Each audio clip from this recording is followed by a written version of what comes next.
My name is EQ Winning. Welcome back to my YouTube channel. And today, guys, I have been watching a lot of Big Time Rush recently, and I heard that song. Anyways, that has nothing to do with today's video.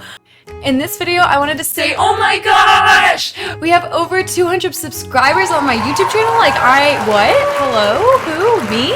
Why? I don't know. I'm happy about it. I'm happy you guys are here. Like, I'm ecstatic. And because of it, I'm uploading 2 videos this week. This first one is in honor of the 200 plus new subscribers that I have. I started with 60 just like 2 weeks ago, and now I have like over 200, and I can't thank you guys enough for wanting to subscribe to me. I appreciate it.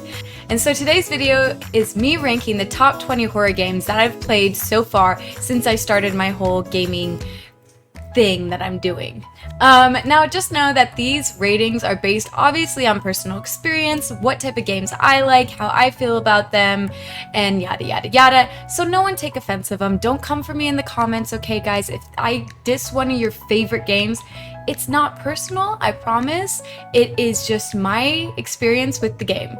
So without further ado, let's just hop right into the video. I'm just watching your stream right now. Just see your camera. The top 20 horror games that I've played so far. We're starting it out with number 20, From the Darkness. Okay, so I'm not gonna go and read every single description. If you want to, I took the description from Steam and I put it on every slide for each game. But basically, I wanted to play this game because Daz Black said that it was a scary game, and I didn't watch him play because I didn't want to ruin it for myself. Anyways, got the game, played it. I was completely lost within the first 3 minutes. I did what I thought I was supposed to do, but there's really no, there's no directions on what you're supposed to do, and I had no idea where to go, where to look. I couldn't go one way because it's too dark, but I couldn't turn the lights on because I didn't have this and that, and I couldn't figure out if what I was supposed to click on.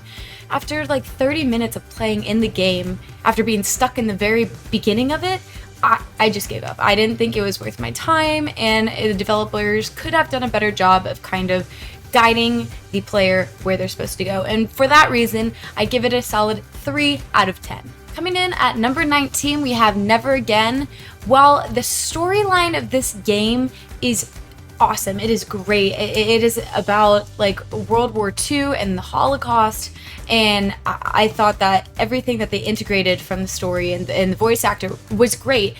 But it was another game that really didn't have a clear direction of what you're supposed to do. Specifically, I'm thinking of, well, okay, it's a puzzle, I get it, but we get to this mirror maze, and that's alone, like, I took, I think, a few hours on, and having to read walkthroughs, like, one by one, and having to restart just to get through it. It was a little too difficult for someone who is, you know, I mean, I game like every day, so I'm an everyday gamer, I like to say, and it was just too difficult for someone who is just trying to find a new horror game that they could play through, and so for that reason, I give it a 5 out of 10. Number 18, we got Deceit. So I've only played this a few times. I understand that it came out in 2017, so it is a little dated, but it feels like so many games that are out right now. It's basically another Among Us. You got to find the imposter, and it really didn't make me want to play again. I did play it once, and then I was kind of over it. Maybe it would be more fun if I played with friends, I guess, but that isn't really the point of like every game. You should be able to play it online if it is an online game, which it is, and it wasn't super fun. I know some people like it, so I didn't want to give it too bad of a score. So for that reason, since I am not, you know, a pro at the game, I gave it a 6 out of 10. Coming in at number 17, we have Lunch Lady. So this is one of the newer games on my list. Came out this year, and I played it and beat it within the first time of playing it through. You know, that's fun and good and dandy, but there's really only one map, and I didn't really see a point to play it again once I already beat it. And I did have a few scares with her, but the Lunch Lady is kind of easy to avoid if you stay away from her, and you can hear her where she is. So I was only playing with 2 people, or was it 3? No, I played it with 2 people at once. Maybe it was 3 people. Anyways, we beat it. I don't really see a need to play it again. Kind of repetitive. Maybe when they come out with a new map, I'll go back into it, but for now, it gets a 6.5. Also, you can't really be scared of that face. It's more so that someone's chasing you. That's just gross. Coming in at number 16 is Evil Inside Prologue. So I really like to play prologues because I want to know if this game is going to be something that I am going to want to play and buy fully. And so I've played a ton of prologues, and this is probably one of my least favorite prologues that I've played through. The only reason I say that is because you're going through the doors, and this came out in 2021, and I haven't played Silent Hill, but so I might be misspeaking, but isn't Silent Hill's like prologue basically the same concept of this? Is that you just keep going down a hallway and you know you don't know what's happening, but things are changing as you keep going down the hallway? Was that not the same thing that they had for their prologue? I don't know. Well, that's what this one had. I was like, if that's what the prologue is that what the whole game is going to be? If so, like, why would I just want to keep going down the hallway? It wasn't like super scary. And it just didn't interest me. I didn't want to go buy the game after that, and so for that it gets a 6.7. Okay, no one hate me. I am sorry for everyone who's a big Five Nights at Freddy's fan. Coming at number 15 is the first one, the first Five Nights at Freddy's. I am only saying that because, you know, it's another one of those repetitive things. You are basically just doing the same thing each night. Yes, it gets a little harder, but after that, then what? I don't really know. You play by yourself and you're doing the same thing. Once you play it, it feels like you're done. And again, it's another older game. It's from 2014, so giving it the benefit of the doubt that it needs to keep up with the times and how horror games are going. I can't be too mad at it, so that's why I gave it a 7 out of 10. It did have a few jump scares, but again, with it being the same thing that you're doing each time you're playing every night, I didn't really like it.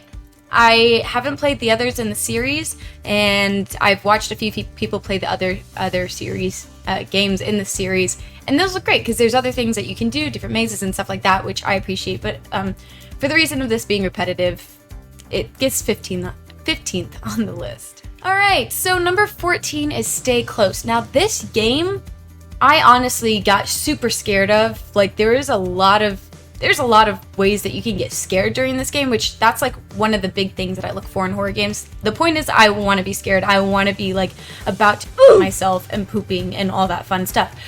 But sometimes this game gets a little too hard and almost like you feel so defeated you don't want to go back into it. Like on top of riddles, you also have challenges to avoid 2 different types of monsters, and you might be in a closed space. And if you're playing this with multiple people, like I was, it was hard. Like I'm stuck in a point right now in the game where I don't know what to do, because no matter what we do, the situation changes each time, so we can't figure out how we're supposed to get through it. And so for that reason, I give it another 7 out of 10. All right, number 13 on the list is the Dark Pictures anthology, Man of Medan. So here's the thing. I never had played a Choices Matters game until I started playing this series, and I really like the Choices Matters game. I played this one, and I played it on co-op. So this is based purely on the co-op playthrough. And I did talk during it, which some people didn't like, but it's co-op, and that's the way I wanted to play, so I played it that way. And it wasn't super scary. I mean, it was a little confusing at the time, but I was really waiting for something to be mind-blowing. If I had played it through single player, I think I would have been more mind-blown. But just because there is a co-op option, and even the curator says to play with your co-player and like agree on stuff, and so we did. We talked to each other, and we figured out what was happening by the first little bit of it. So for that, I'm giving it a 7.8. Coming in at number 12, again, don't come for me. I've only played this a couple times. I know there's a big following for it. I even enjoy watching playthrough of it, honestly, on Twitch and everything. But in Dead by Daylight, I can totally understand how you can keep playing this. There's multiple maps, multiple different characters you can play, and I get it. It's super, super cool.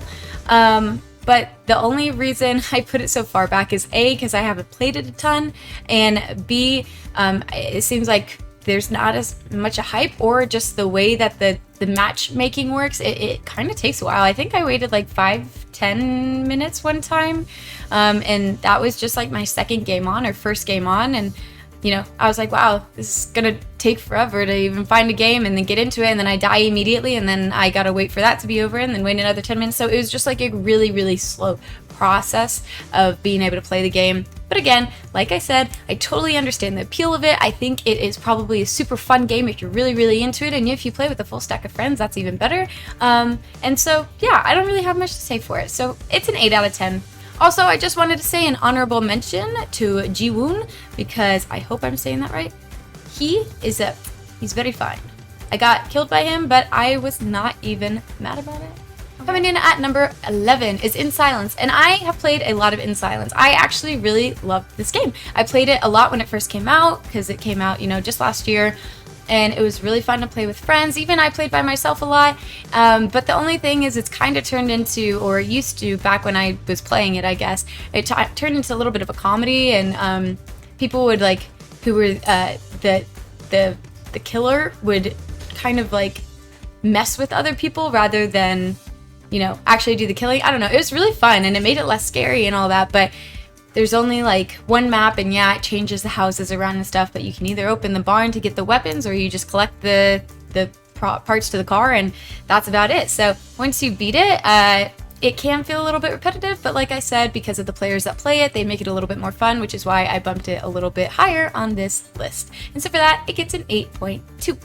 All right, now we're into the top 10. Okay. I know that some people might not feel this way, but I really, really liked Pacify. Like, Pacify was probably one of my favorite like multiplayer horror games that I've played. The only reason I put it like at number 10 and not like closer on the list is because I get it. It can be, again, very repetitive. If you're playing, like, there's two maps on it. One where you're finding dolls, and the other one where you're like doing stuff with chicken. But I'm specifically talking about the doll ones because I enjoy that one a lot more. It can be repetitive, but you know, the keys and everything are moving, so you got to find new places to find the keys to open the doors to even start. You can't revive like you can in some other games, so once you're dead, and it's up to your teammates to finish it up. She gets angry at random intervals, and they said that they're going to come out with new maps, hopefully, fingers crossed. I think it's actually hard to avoid her. Unlike the lunch lady, you can kind of avoid for the most part. With the Pacify girl, once she like spots you, it's over. She's speeding towards you and you're dead. I beat it with 2 people, I beat it with 3 people. I'm trying to beat it as a single player. It's really, really hard, but really fun and a great challenge because it doesn't seem impossible because I get so close each time. It's all about strategy, and I really, really like that. And so for that, I give it an 8.5. Coming in at number 9, and I hope I'm saying this right, Labyrinthine. It's a really fun game. I don't know if a lot of people know about it or not, but it's basically like you have different areas and puzzles that you go through, and you're trying to make it out of this forest, but there's things that are coming to get you, and you're trying to get different parts. You get new flashlights and all da-da-da. There's so many different aspects to this game, and it's really, really cool. I definitely recommend it if you have friends that you want to play like scary games with, and you like doing puzzles with your friends. This is a great game to play. You can spend hours on it. And also a really cool thing about it is it did come out recently, just last year, and the developers listened to the community. They came out with a new map that was super, super confusing. Me and my friend tried to play it, and we couldn't understand what was going on. We even went onto Steam to see what other people were saying, and they all felt the same way, asking the developers to do something. Well, the developers listened, they changed the map, me and my friend went back in, and after a few hours, we beat it, and it was great, and we're just waiting for the new maps to come out because we can't wait to continue playing this game. They even had a little bit of a treat of looking to see what the new map would be, and I don't know, I just thought it was great. It's a fun game. It was probably one of the first like real puzzle horror games that I started playing on PC, and I definitely enjoyed it. Coming in at number 8 is Phasmophobia. Yes, everyone knows Phasmophobia. It's a great game. It's super fun, and it changes each time. You got different maps, you got different ghosts, you got different types of people that you're playing with. You're going to put certain items in. I only put it at number 8 because I keep freaking dying. It seems like they bumped up the difficulty, which I do enjoy because it sometimes was really easy. But now I have like no money because I'm the only one who puts stuff down with my friends, and it's hard to make more money when, you know, you're only doing like 1 or 2 games here and whatnot. Go and play it. I definitely give it a 8.7, solid 8.7. I just wish I would stop dying every time I walk in the house. It seems like the ghost wants me. I don't know why. I don't even talk to the ghosts. So, coming in at number 7 is Devour. And here's the thing. If they didn't have the new map out, I would definitely put Pacify above Devour.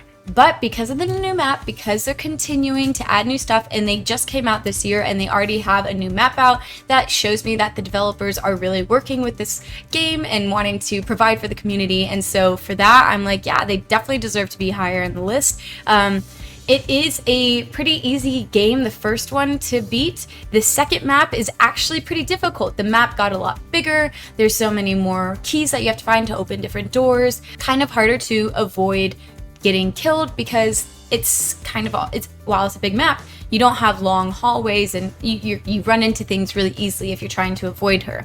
It can be scary. There's lots of jump scares, which of course I like, and it is super similar to Pacify. I liked it. It was a lot of fun. I'm going to try and keep playing on that new map and finishing it up, and so for that I give it an 8.8.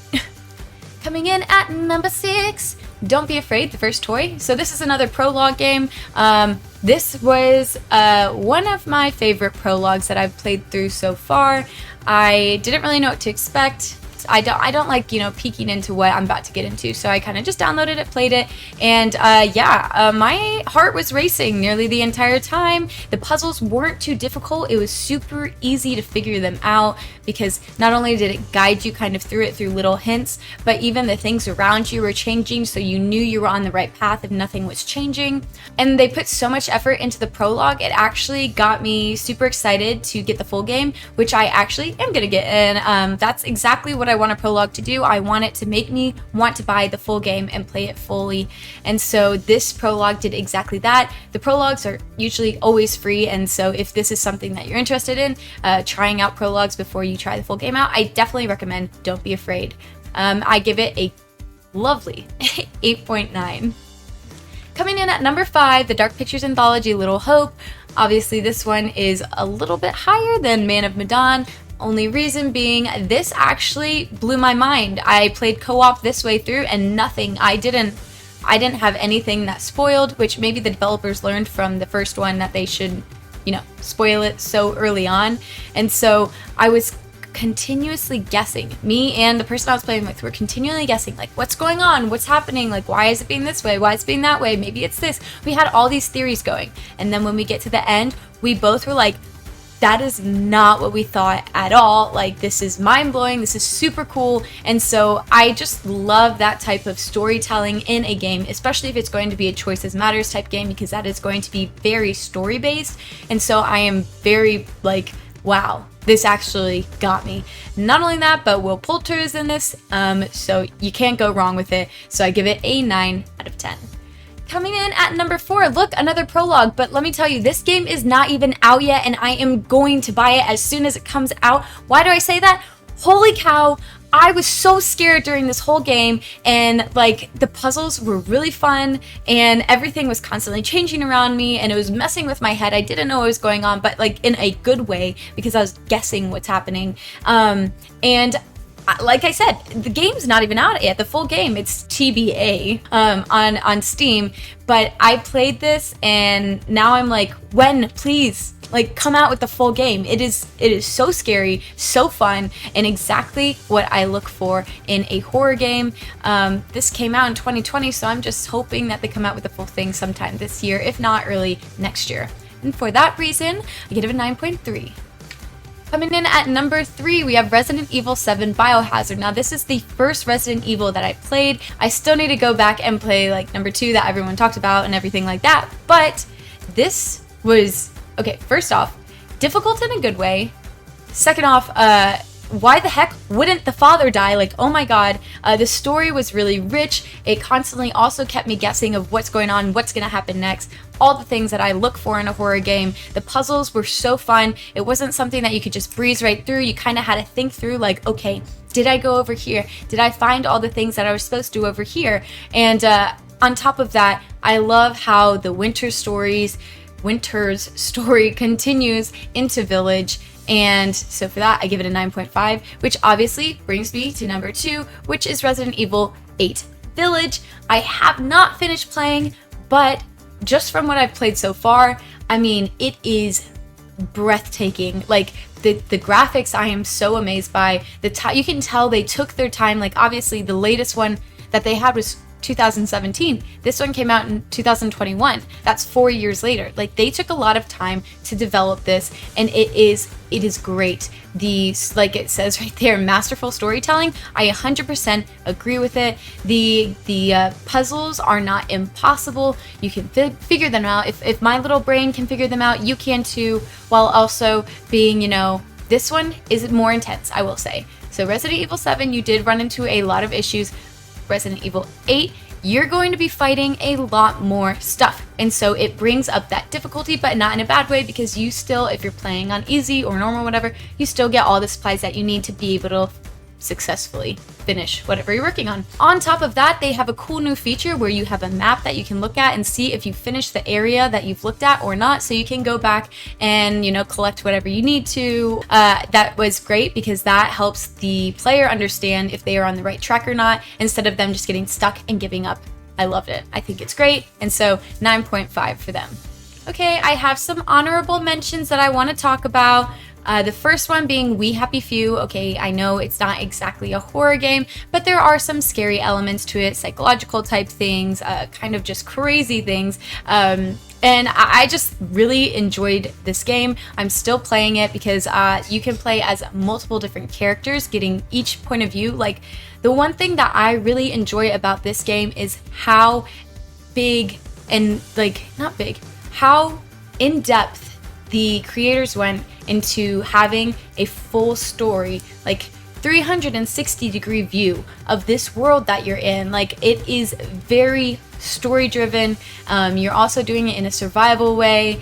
You have to constantly adapt to where you're going. I think it is a super cool, easy survival RPG game to get into. So if that type of thing interests you, with a little bit of, psychological thriller type thing, I definitely recommend. I give it an 8.9. The other honorable mention, because it's technically not a game in itself, though it is in a game if you have VR chat, the Huggi Dungeons series, also HDS. It was created by Official Seon. I am not sure when it was released exactly, because he's continuously putting out stuff. Oh, since 2018, I guess, right there. Because, but if you have VR chat and you like horror games, literally type in HDS or Huggi Dungeon series or Official Seon and play these. Play these with your friends. You can play with up to, I think, like 4 or 5 people or something like that. Even more, actually. They are great. This guy creates all of this and puts it into VR chat. He has other people do voicing. He also does voicing, and he comes up with the puzzles and the concept behind it. Like, this guy is so good for being like an independent, creating games inside of a game. It is very smart for him to be able to get exposure this way. And there's also aspects of it that I've never encountered with a horror game before. The cool thing about Official Seon is he is a huge, what I believe, a huge like horror game fan. And so he takes a lot of elements from multiple different horror games, kind of integrates it into his own like world, and it just creates this wonderful, fun playthrough to do. So I give it a 9.5, and definitely check it out if you guys have VR chat. But of course, we have to talk about the number 1, which is Visage. Oh my gosh, there's a lot of things I could say about this game. It is so well done. It is very thought-provoking in a sense that you you're trying to figure out what's going on, and you can have, I guess, different endings, which I didn't know about. But it is so well done. It is scary. You learn about the story as you're playing. Slow things are unfolding. There's little clues here and there to get you to understand more about the story. You also have side things happening while you're doing main quests, and there's a million and one things happening that are just making your head spin. But it is so fun. The critical thinking, the puzzles, the horror, all of it is done so perfectly. Perfectly? What did I just say? Anyways, as you can see, the main love, I nearly pooped myself multiple times. Like, there's so many jump scares. If you're listening with like full sound, as you should, you can hear everything, and there's different like sounds happening all the time. It's changing everything. Lights are being shut off in front of you. Different paranormal stuff, different psychological stuff. It is a great game. I didn't give it a 10 out of 10 because I'm waiting for that 10 out of 10 game, which it could be Visage, but you never know. I'm gonna keep playing all these horror games, so I might find one that's even better, but they have to be pretty good to top this one. And so for that, I give it a 9.8. Anyways, guys, that is my top 20 list of horror games. What game should I play next? Are there any that I didn't talk about on here that you think I should play, that are scary, that you just like to see me to play? If you're curious about them, knowing if they're good or not, tell me in the comments. Drop it down there. Let me know. I'm more than happy to try out any games that you guys want me to play. Alright guys, that is it for the top 20 list of horror games that I've played so far. I still have more on my list that I mean, I have a full wish list of horror games that I want to get through, so I'm sure at some point I will come out with another list if you guys are interested in this. If this is something you enjoyed watching, feel free to let me know. Either drop me a like, leave me a comment, whatever you guys want to do. Even, you know, making it this far into the video. But I appreciate you guys so much for giving me over 200 subs. It really means a lot to me because it makes me feel like I'm actually doing stuff, and like, I don't know, like, the content is actually watchable and people like it, and that's pretty freaking cool to me. If you guys want to watch me finish up Resident Evil Village or play other horror games, or just, you know, come chat and hang out, be sure to follow me on twitch.tv/EQWinning. I am live on Monday, Thursdays, and Fridays at 7:30 p.m. Central and Sundays at 1 p.m. Central. Besides that, yeah, thank you guys so much for watching. Be sure to give this a like, and I will see you guys soon. Maybe in Twitch, maybe for the next video. In the meantime, check out some of these clips from my last stream. Have a good morning, afternoon, or evening. I love you all. Good morning, night, moon. What? I'm done. I'm done talking. Bye-bye. Yeah? Trying to work up my Oh my god! appetite, Oh my god! Oh my god! Oh my god! Where the hell did she come from? I need to get to a room that has glass that I need to bring. He wants me so bad! Oh my god! He just whispered, stop! You're kidding! Help, get me out of here, guys! He keeps breathing in my ear. Stop fucking here! It's Freddy! Oh my. Okay, get me out of here! Get me out of here! Get me out of here! No. Oh. Spit at me! Spit at me! It's freaking out. Okay. Ah! Oh god. I wasn't prepared. Why was that so intense? Okay, dog. Oh my god.